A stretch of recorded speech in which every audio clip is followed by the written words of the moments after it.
शिखर बँक घोटाळ्याप्रकरणी उपमुख्यमंत्री अजित पवारांच्या अडचणी वाढण्याची शक्यता आहे। क्लोजर रिपोर्टच्या विरोधात ईडीने हस्तक्षेप याचिका दाखल केली आहे। त्यामुळे अजितदादांच्या अडचणी वाढणार का असा सवाल उपस्थित केला जातोय। पाहूयात या संदर्भातला हा खास रिपोर्ट। शिखर बँक घोटाळा प्रकरणात अजित पवारांना धक्का। ईडीकडून हस्तक्षेप याचिका दाखल केल्याने चर्चांना उधाण। पुरावे नष्ट केले म्हणून फडणवीसांवर गुन्हा दाखल करावा, राऊतांचा हल्लाबोल।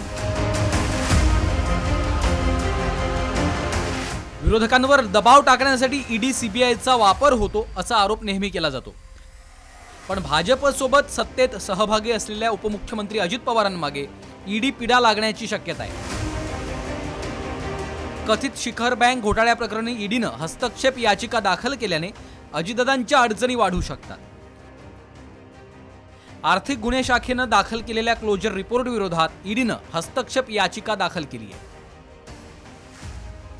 मुंबई पोलिसांच्या मूळ एफआयआर मध्ये अजित पवार आणि इतर नेत्यांची आरोपी म्हणून नावं होती। जवळपास 25,000 कोटी रुपयांच्या घोटाळ्याचा या प्रकरणी आरोप झालाय। मुंबई पोलिसांनी कुठलेही पुरावे उपलब्ध होत नसल्याचं कारण देत 2 वेळा क्लोजर रिपोर्ट दाखल केला।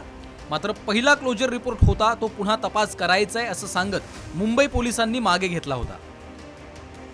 त्यानंतर मागच्या महिन्यात पुन्हा एकदा क्लोजर रिपोर्ट दाखल केला।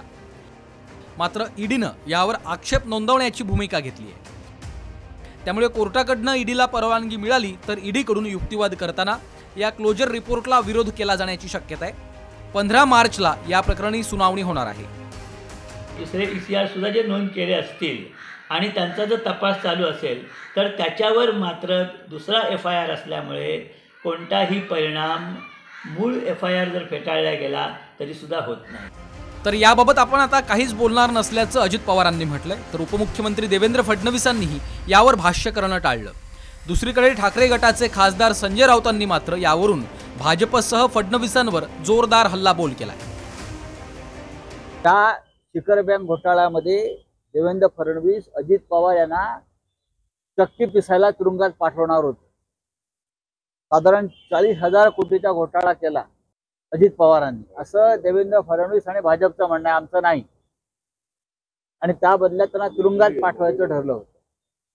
कोणत्या कोठडीत ठेवणार नवाब मलिक यांच्या बाजूला हे सुद्धा फडणवीस सांगत होते। मग आता काय झालं? एक तर पुरावे कुठे आहेत? देवेंद्र फडणवीस आणि पुरावे गिळले का? गिळून ढेकर दिले का पुरावे?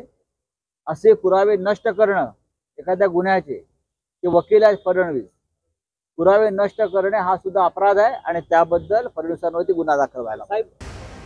राज्य सहकारी बँकेनं 2005 ते 2010 या कालावधीत मोठ्या प्रमाणात कर्ज वाटप केलं होतं। सहकारी साखर कारखाने, सहकारी सूतगिरण्या, कारखाने आणि इतर कंपन्यांना हे कर्ज देण्यात आलं होतं। ही सर्व कर्ज बुडीत निघाली होती।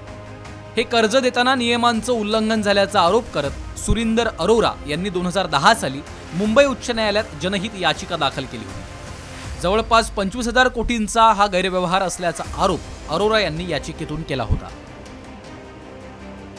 ईडी काय त्याच्यामध्ये नव्हती त्यावेळेला, त्याच्यामुळे ते कसं काय इंटरव्ह्यू करतात ते मला नाही काय कल्पना।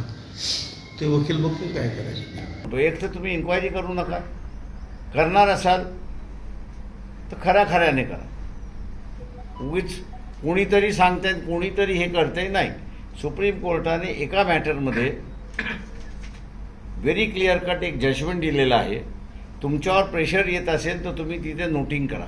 We are there to protect you. राज्य सहकारी बँकेने केलेल्या कर्ज वाटपाची महाराष्ट्र सहकार कायदा कलम 83 नुसार सहकार विभागाने चौकशी केली होती।